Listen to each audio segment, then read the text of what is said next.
Well, space news in a newspaper. How about that?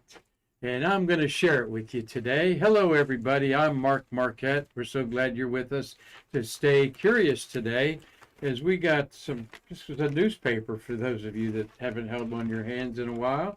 And I'm reading about Russian spacecraft crashes on the moon here in our U.S. Today newspaper from Monday, August 21st, 2023. We're glad that you're here with us to enjoy probably a little bit of moonshine is the way I'm going to put it. The moon returns to the night sky. Russia crashes on it yesterday. India's planning on landing on it Wednesday. And Gemini 4, 58 years ago, was practicing the duration test to land on the moon. And all week, the moon's going to be up in the sky. It's going from new moon to first quarter this week, and then from first quarter to full phase next week. So this is a great time to go outside and get you a little bit of moonshine. So glad that you're with us here today. We got behind us here the beautiful memorial of the Gemini era there at our Spaceview Park. The Indian River's just on the other side there. The Roman numeral 2 for the twins of the Latin and Roman, the twins of Gemini, the twins, trying to say the fable, the mythology of all that comes out of Rome. And you got these pylons here on either side. Those are in the shape of a 2, and on top is either a handprint in bronze or the bust of a Gemini astronaut. Very beautiful to be at, and we hope that you can someday be experiencing our Gemini Park, and our Mercury is just to the right of this, and then behind me here, that way would be the Apollo and Shuttle galleries there we have at Spaceview Park. So, Marty, glad to have you on board today. We've getting up there, 876th episode today of Stay Curious. Marty and I are in our 4th year of providing this venue on behalf of the U.S. Space Walk of Fame Foundation. Our museum for over 20 years has been preserving the birth of America's space age right here at this delivery room, Brevard County. But let's find out a little bit about some of the space news. I was just reading Luna 25 spacecraft. It made it to the moon. It didn't make it to orbit. It's the first try that Russia has gone to the moon since 1976. All right. That's a long time. That's 45 years, or no, 48 years ago, 47 years ago was the last time they landed a rover on the moon. This did not succeed. It crashed as it was planning to go into its orbit. So they failed to the simple thing of going into orbit after a launch of 4 days before. This is a big blow to the Russian space agency, Roscosmos. Personal blow probably to Russian President Vladimir Putin, who's made a pet project out of the Kazakhstan launch site in his term in power in Russia. And this is also going to affect some of the Chinese relationships that we've talked about on Stay Curious, as China and Russia were almost full partners 4 years ago when they announced the International Lunar Research Station that was going to be built at the South Pole.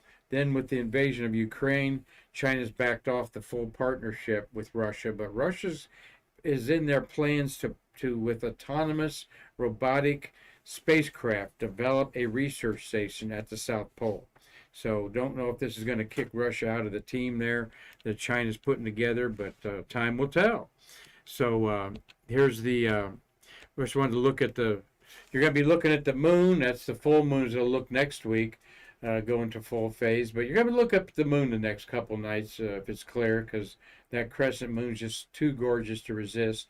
And just think about all of the successful and even failed missions, the unmanned failed missions that are on the moon. And how much debris do you think we put on that moon, Marty? Humans leave trash everywhere they go. In fact, if you're a big researcher of the Wild Wild West, where you find how they lived in the Wild Wild West was you go to the dump. You go find where they threw their stuff away. and that's how you found how civilizations flourish. But Marty, how you doing? Would you like to make a guess at how many tons of debris is on the surface of the moon from man? Well, I'm doing fine, Mark, but I would have no idea. I would guess 3 tons. How many tons? 3 tons? Three, yeah. Well, no, you got to count the descent stage. Yeah, descent Yeah, stages there. gosh. Yeah, no, you got it's a lot more than that, all right. And so stay curious, and we'll enlighten you there about how many tons of debris is on the moon. And we're going to highlight a little bit about the association that NASA has that is categorizing all that, the manned material on the moon list. Okay, so stay tuned for that to stay curious about. Here is that crashed moonlander of what it looked like in a model, uh, probably about 6 feet tall. But it's not gonna come to fruition. That's got to be such a disappointment.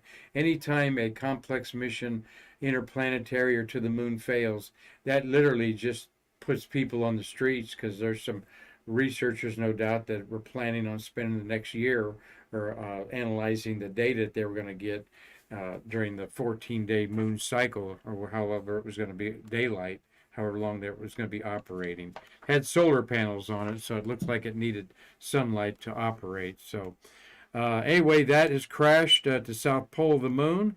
Here is the installation of the um, Chinese International Lunar Research Station at the South Pole that they want to create. We talked about that on a future Friday. Stay curious a couple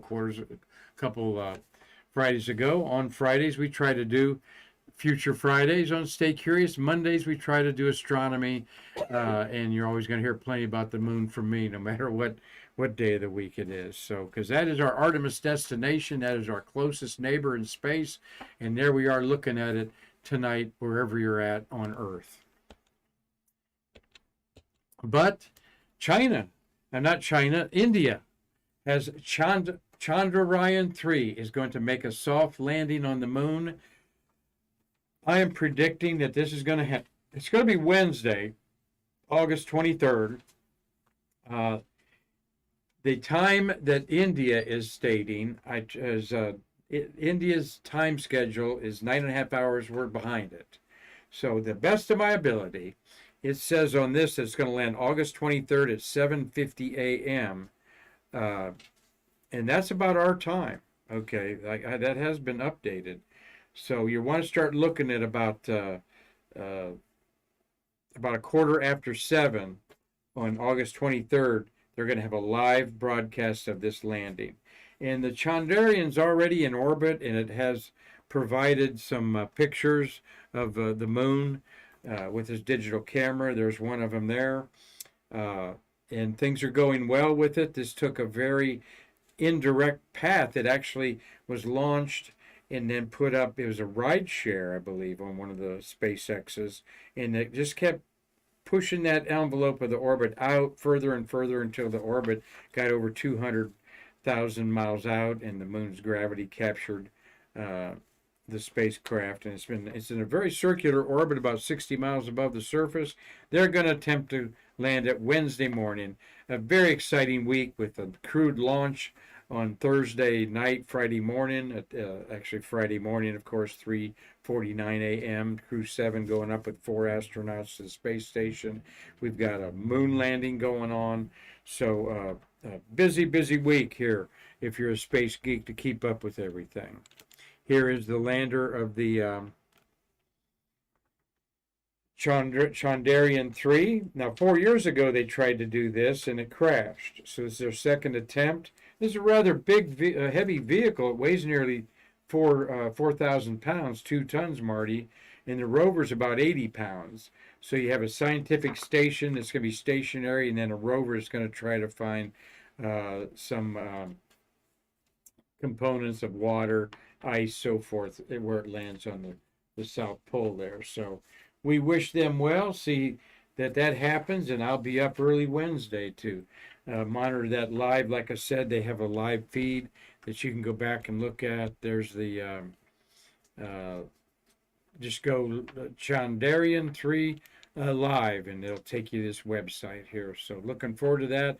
Indian Space Research Organization up there at the top have a vehicle orbiting Mars. Their first attempt to go interplanetary to Mars has put an orbiter in there for a couple years now. So good for them, and we wish them luck. We want to see some more pictures from the surface of the moon from an unmanned spacecraft. And we're going to segue to that, to an important mission that we needed to have successful to the moon. It's a rather pixelated shot there. Sorry about that. Of Gemini V and a Titan rocket launching today in space history on 1965 on this date, August 21st.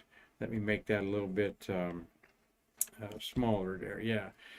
The distinctive Titan rocket rode like a sports car, said Wally Schirra, who rode a Mercury Atlas, then a Titan, and then a Saturn V or S1B is what Wally flew. So this mission had on it these two astronauts. There to the left is Pete Conrad, to the right is Gordon Cooper. Gordo and Pete. He's actually Charles Conrad. Pete Conrad, very small in stature, but a very big man in the space program. He was the second man to command the lunar landing to the moon. There's some thought that he'd be the first one, but Neil Armstrong edged him out. Both very skilled Navy pilot. Navy pilot is Neil wasn't a Navy pilot, but he was an X-15 pilot. And Gordo, of course, was the experienced Gemini commander on this flight. He'd already spent a day and a half in space. Rookie Conrad, this was going to be his first of two Gemini flights. And they were launched off Historic Launch Complex 19. Well, the mission would need to be 8 days. They thought 3 days to the moon, 3 days back. You stay there a day. So we have to see if we can have keep people alive for 8 days, basically. Food, water, and not too many comfort items thought about at the time. But this was also the first mission to have an insignia patch. And after Gemini 3, NASA banned astronauts from naming their spacecraft. That was the Molly Brown incident that Gus Grissom named with his rookie pilot, John Young. Well, Cooper convinced NASA that all the military had patches for everything, so he wanted to help design a patch. And it became the generic name as the Cooper patch. What'd that look like? There it is. It had a Conestoga wagon representing the pioneering nature of the flight. The slogan 8 days or bust was emblazoned across the wagon, but NASA managers objected to this, particularly Chris Kraft, feeling it placed too much emphasis on the mission length and not the experiments. And if it lasted 7 days, which would have been amazing anyway, the public would have looked at it like, well, you failed. So you know what they did? Oh yeah, they sewed over the patch on the astronauts' spacesuits and everywhere else they could on there. So to not represent the 8 days or bust. So a piece of nylon was sewn over the official slogan on the astronauts' spacesuits. So the major objectives were rendezvous and docking, trying to figure out. They actually had a kind of a target pod, if you will, that they ejected out of the spacecraft. They would help them focus on something, but they did a lot of going to a point in space type of stuff. And then we would be launching of course, after this was going to be Gemini 6 that got scrubbed by a launch pad abort. No, the Agena rocket blew up. That's what it was. The target Agena rocket, after this flight blew up, that got delayed. They put up Gemini 7 for 14 days, and Gemini 6 visited them. So, but both astronauts were really bored. They didn't take enough. Pete Conrad said we should have took a couple books with us, and that's what Jim Lovell and Frank Borman did on their 14-day mission. Of course, she didn't have, they had to talk to this around the world to every orbit, but pretty uneventful. They did. This set a long duration record that would take the Russians to break it. I think it was like 4 or 5 years later this record stood. Um, Here are the astronauts after landing on these aircraft carrier 5 days or 8 days later. They Cooper never flew in space again. He was back up to Apollo 10, and he should have been the commander of Apollo 13 based on that. But there was some. NASA wasn't happy with how he wasn't had the nose of the grindstone, if you would say, all the time, and they thought he was a little bit aloof. And whatever problems he encountered, he did not fly again after this mission. And we hope to talk with his daughter about that, Colleen Cooper, that Marty and I met in line at an astronaut autograph session about a month ago, and we've reached out to her and hope to hear from Colleen Cooper, the daughter of Gordon Cooper, and she was born after his NASA. He had two daughters during his NASA career, and he had two daughters after his NASA career. And we hope to talk to you one day, Colleen, about your dad. Conrad went on to have a second Gemini 11 flight with Navy friend Dick Gordon, and then he commanded the second moon mission, Apollo 12, in November '69, when we doubled down on President Kennedy's pledge to land on the moon for the end of the decade. We did it in July with Apollo 11, and then again in November with Apollo 12. Both these gentlemen are deceased. The Apollo 5 spacecraft is beautifully on display at Johnson Space Center in Houston. Meant to throw a picture of that in there, but I didn't. And if you've seen it, it depicts a spacewalk, which didn't happen out of the spacecraft, but it's still up in the sky, looking down, right near the diorama of Apollo 17, as I recall. And we celebrate, of course, all the Gemini, Apollo, and Mercury missions out at Spaceview Park. This is the paver that is on the ground there. And when you go out and visit us, these pylons or stands on the side look like this up close. They have a star and the Roman numeral 2. And because Pete Conrad died in 1999 after a motorcycle accident, very tragically, we did not get his handprints in bronze. Those all occurred in the early 2000s when they were harvested, so to speak. But Sandy Storm, excellent sculpturist, did a beautiful relief of Pete Conrad, as well as the other astronauts like Gus Grissom and Ed White that we did not get because they passed away. I think Jim Irwin also had died. And there's Gordo's handprints there at the Spaceview Park Mercury Gallery or Gemini Gallery there, and they sign it and put their mission down there. And this is the only place in the world where you can put your hands on the handprints of Gordon Cooper, one of America's original Mercury astronauts, and then had his beautiful mission with Pete Conrad 56 years ago in space on this date in space history. So, and that makes me think about landing on the moon, as that was the objective of this mission, to make sure they could survive, pack enough food, go to the bathroom, that sort of stuff for 8 days in that tin can Gulf wing opening Gemini spacecraft. Here is what we hope to see the Chandrayaan 3 land. This is an artist's concept of it landing on the South Pole, but I suspect it's going to be a little more dicier than that. I'd say there's going to be craters all over that place that we don't see on the floor here. So we're going to look here in a minute at the moon and how much junk is on the surface of the moon. And how do we know that? All right. There's a little piece of art that I found.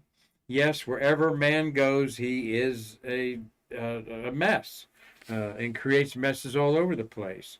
Well, Marty, not 100,000 pounds, not 200,000, 400,000 pounds of man-made material is on the surface of the moon. These are crashed probes, like the S-1B rockets that were crashed into the moon, uh, and everything from that to poop bags and urine bags that they left on the moon, or they left their personal life support system, the backpack, on the moon. They threw out the overshoes, except for Apollo 17. Marty was reminding me they brought back their moon boots. They should have brought back Apollo 11s. They'd be, of course, super priceless. But NASA keeps track of all this stuff on the moon because, as they say, the first step in preserving these artifacts is establishing exactly where they are and what it is. So they created a resource for all national space programs and private enterprise to know where lunar artifacts have been deposited on the surface. All right, and it's just amazing that this list is officially 796 items, 765 of which are from American missions. They are as small as a pair of nail clippers. Wonder who took the nail clippers to the moon and did a manicure on the moon. How about the lunar rovers? There's 3 of those.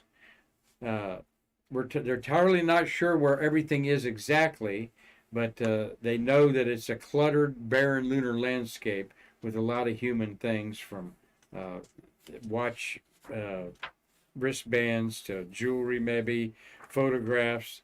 A lot of things there that you might be familiar with, like Charlie Duke's family picture that he put on the moon, and something that Neil Armstrong threw into West Crater during his moonwalk that may have had something to do with his deceased daughter, Muffy. But so let's look at this up a little more in depth there. We do know some things that were unsuccessful missions, like this Israeli Bereshit spacecraft that was a lander 4 years ago that crashed, and the Lunar Reconnaissance Orbiter that's been orbiting the moon for 12 years, and it can really zoom down and see about almost a 3-foot resolution. And it has seen lots of impact places from failed crashed objects, so it'll be hunting for Luna 25's impact site, and if they can figure out exactly close enough where that is. Well, the man-made material on the moon is a NASA history program. Excuse me. Let me get a little coffee there to wake up. It started with Ranger 4. This is a list of the Ranger spacecraft that purposely impacted the moon. So, Ranger 3 and 5 missed the moon all completely. You got your lunar orbiters that orbited the moon, 5 of those that were the Scouts. They have the exact impact location there in longitude and latitude. Then you got some unknown. We don't know where Surveyor 4 ended up. It was lost before it landed on the moon. Explorer 35 is unknown. Lunar Prospector, they don't know where that crashed. That's interesting. But some we know exactly where they crashed, and that's important for when we start going to the moon and bringing back minerals and creating a base there. It'll certainly be interesting. So let's go. This is the whole surface of the moon, okay, in kind of a projector deal there. And there you see the Apollo missions, lunar orbiter. These are the impact sites or landing sites of American spacecraft. This does not include the Russian spacecraft. Well, there's a Luna 23 there. There's about 4 or 5 different lunar rovers and landers from Russia that's not on this thing. But there is substantially a lot of debris on the moon, 400,000 pounds, all right? Divided by 2, that's 20,000 tons. And that is a lot in 50 years. Here is the list I was showing you there. And I found this interesting. This official NASA program office has put the landing sites of Apollo 11, for example, and it's wrote on their things, Marty. I meant to put this off. I think I can see it. Listed there's a vomit bag, okay? The analog TV camera. You've got lunar overshoes, gold olive branch, okay? Lunar range reflector, lunar module descent stage, okay, of course, is there. And not too far away is the Surveyor 6 lander that was successful. They didn't see it. That was over a mile away from where Apollo 11 landed. This is quite condensed. Here again is a list of Apollo 17 items. It is 3 pages long, Marty, the Apollo 17 items. And it has such things, of course, as the lunar rover. It has a 60 millimeter Hasselblad lens. A 500 millimeter Hasselblad lens is still on the moon. That makes my heart break. A shelf for in-term storage is on the moon. A wristband, a wrist mirror, a remote control unit for the personal life support system. There's 2 of those. A polarizing filter for a camera. And then, of course, you got the gravimeter experiment, the lunar mass spectrometer, the other things on there. But this Apollo 17 layout here, or 15, that I'm looking at there, it says $102 bills, Marty, a U.S. Marine Corps flag, all right, a lunar sampling rake, a portrait of James Irwin, never heard of that. I'm going to be asking Ken Havicott, the collector, about his good friend James Irwin, if he left a picture on the moon. Microfilm roll that had pictures of maybe the Grumman signatures of the workers that put it there. A Bible was left there. I also know that a Bible was left on the lunar rover, the first lunar rover by the very religious James Irwin. And so on, just things that the fallen astronaut sculpture, you've all heard about that.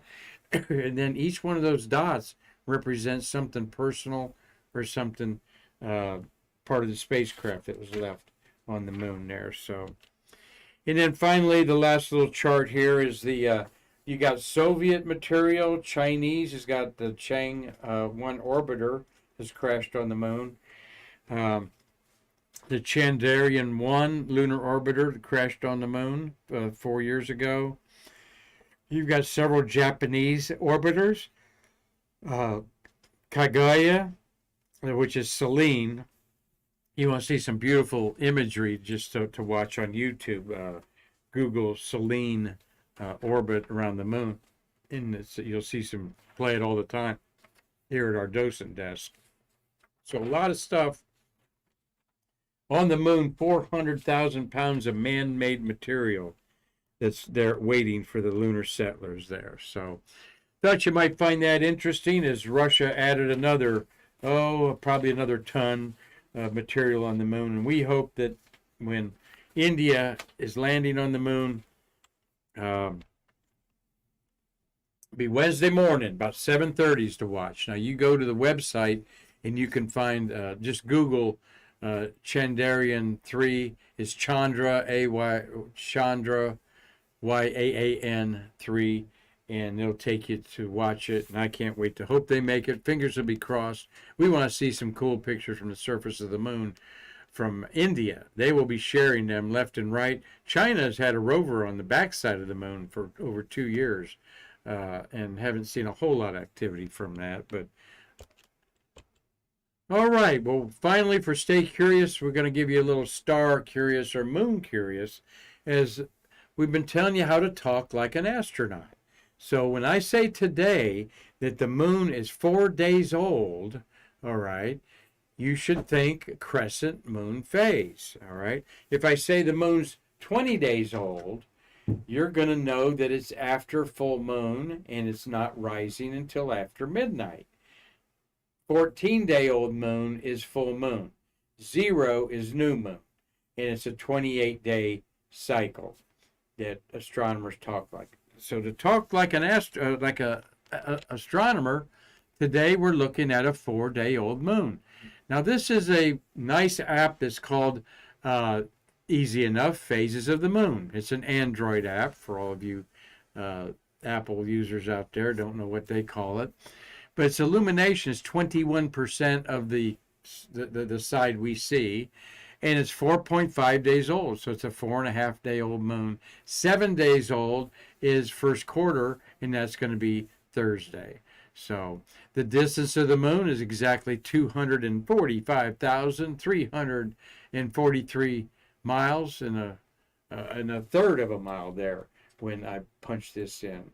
And it tells you that the moon is in the constellation between Scorpius and Libra, is where it's located right now in the night sky. So the moonrise at 11:23 a.m.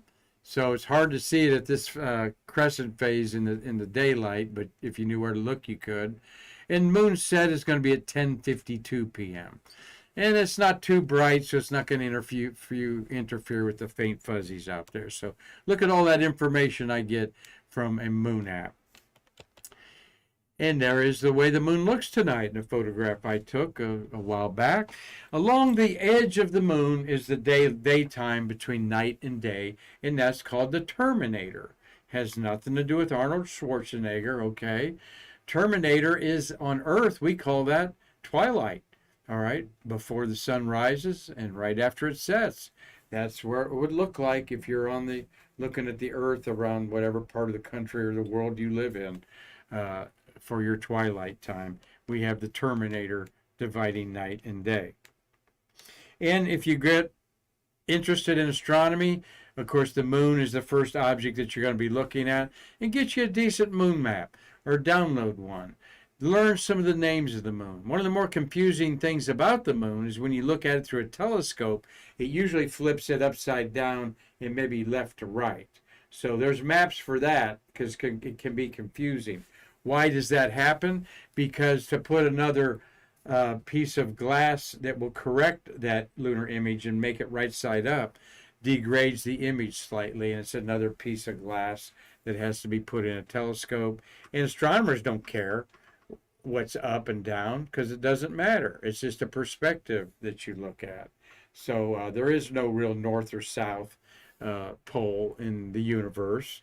That's just arbitrary in how we decide things. But craters on the moon are beautiful to look at. Look at this row of craters along the terminator. That's where you're going to see the long shadows as the sun is rising. The sun's on the right-hand side here, rising up higher. And just like on Earth, revealing the long shadows of daytime. And along these craters here, they have names. There's Ptolemaeus, Alphonsus, and Arzakel. Three beautiful craters there that are good to see.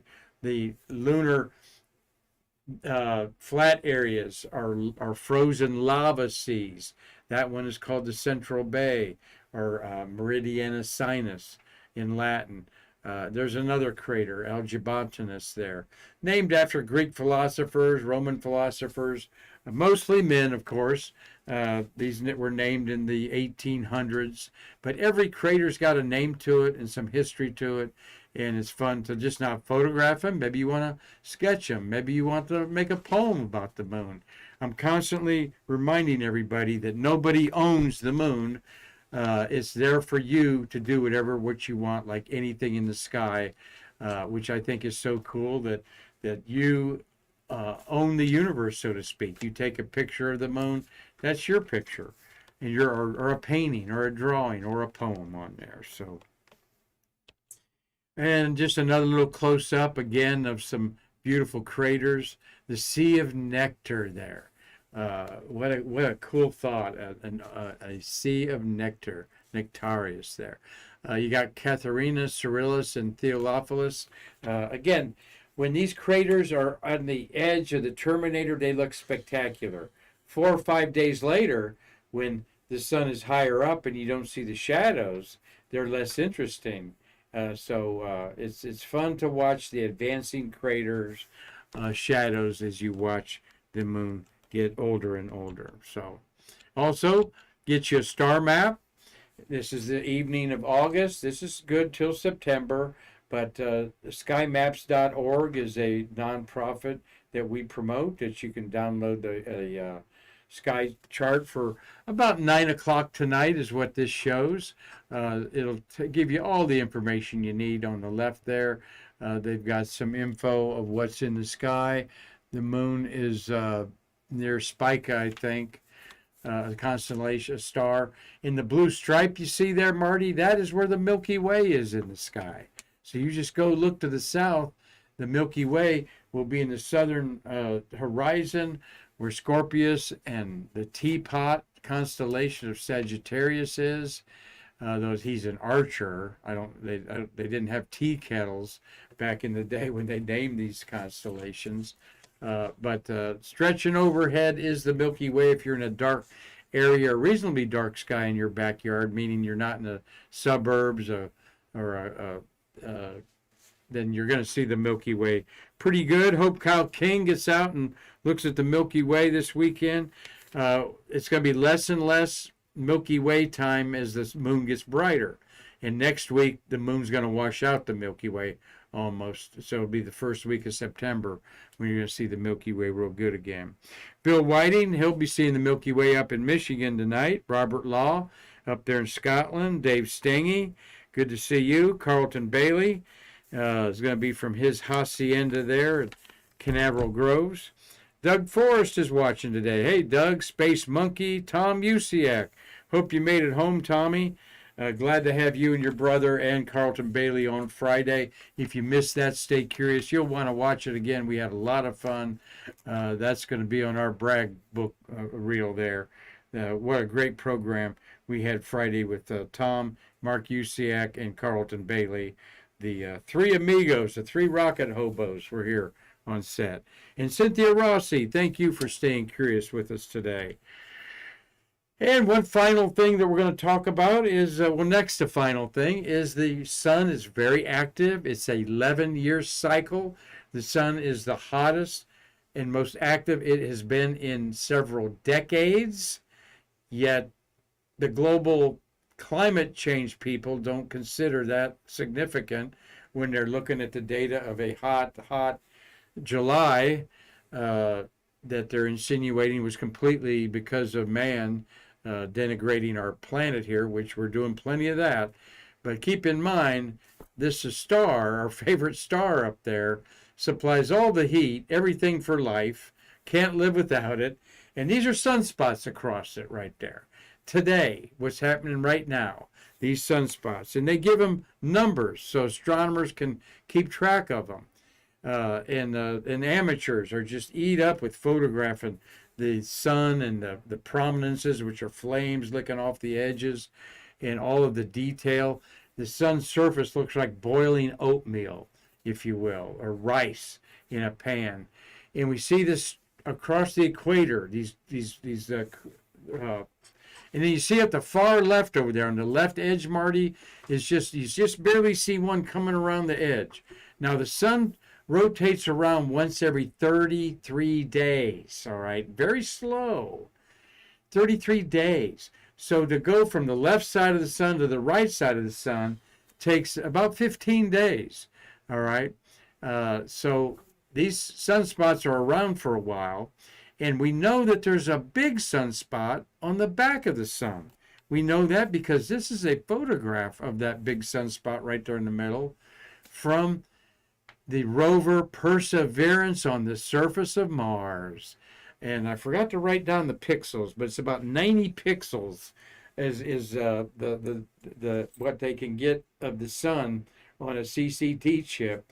And Perseverance, as well as Curiosity, the two SUV-sized rovers on Mars, they look at the sun every day and take a photograph because that helps tell scientists about the clearness of the Mars atmosphere. And we've had global dust storms on Mars that actually killed one of our final rovers, Spirit, when this global dust storm wouldn't allow light to go through enough to power up the solar panels on the Spirit, which was the size of a golf cart. So here is a Mars rover looking at the back of the sun, because it's on the other side of the sun from us. So it's looking at the side of the sun we can't see, and we're about to get a real big naked eye sunspot here in about a week. And we'll be seeing that coming around the left-hand side there. You see one coming around right now. So do not look at the sun through any kind of optical instruments like a binoculars or a camera or telescope. It will burn your eyes out. Yes, when the sun gets low on a long, hot summer day, you can see it through the low haze, but be careful. Don't ever look at the sun high in the sky with any optical instruments. It will fry your eyes immediately. And finally, Marty, thank you for a good show today. We're going to tomorrow talk about Crew 7 that's going to space on 3:49 a.m. Friday morning. All right, and that is Thursday night, Friday morning. Left to right there. Left is the Russian Konstantin Borisov, his first flight. You've got Andreas Morgensen, an ESA astronaut. This is his second flight. I believe that's a Switzerland patch there. I think is where he's from. Then you got the commander is rookie commander Jasmine Mogbelli. She is a Marine and the second female commander to command a SpaceX flight. And the first one was, I knew I wasn't going to think of her name, Marty. But that was just about a year ago. And another experienced Japanese JAXA astronaut, Satoshi Furukawa, will be on his second flight there. So two veterans going up on their second flight, Morgensen and Furukawa, and the Russian Borisov and American Jasmine and Commander Mobili. Jasmine Mobili is going to be rookies there. So look forward to that. Thank you, Carlton Bailey, for taking this and sharing this photo of the walkout that got him out of the house yesterday into the heat. And we'll look at this mission a little more in depth tomorrow. It is the 7th crewed mission to the International Space Station. Then you come to Demo 1 crew. So this is the 8th one in the NASA cycle. And then we've had 2 independent flights up there. So things are looking good. By the way, this is the Crew Dragon Endeavour, and it'll be the 3rd flight for this reusable spacecraft. So good for SpaceX. We'll look forward to a beautiful night launch. Marty, you going to be out there selling T-shirts at Spaceview Park? Yep. Thank you. And we're also going to try to be remembering our good friend, the rocket hobo who passed away, Ozzy Osbourne. I'm wearing Ozzy's crew patch, or nice crew patch on my helmet here. And we did have a meeting Saturday, and we're going to do a formal remembrance of Ozzy. Haven't chose a date yet. He has a brother who's coming to town, and I'm going to meet him later in the week, and we'll iron those details out to honor Ozzy Osbourne, who died at age 72 almost 2 weeks ago. He was out at Spaceview Park and providing live commentary and a lot of fun for people out there at Spaceview Park. So, Marty, thank you very much, sir. Anything else we need to talk about? Nope, we're all. Well, let me get back to reading my newspaper here. I'm going to read every word in this as it costs. They don't even put the price on it anymore, Marty. I think they're $2. All right. More than that. More than that? Yeah, $2.50, I think, to read the news. So I'm going to get to that. And everybody, you all stay curious out there. I'm Marquette saying we can't wait to see you in our museum. To what? To bridge the space between us. Well, let's look at the box scores first. Yeah.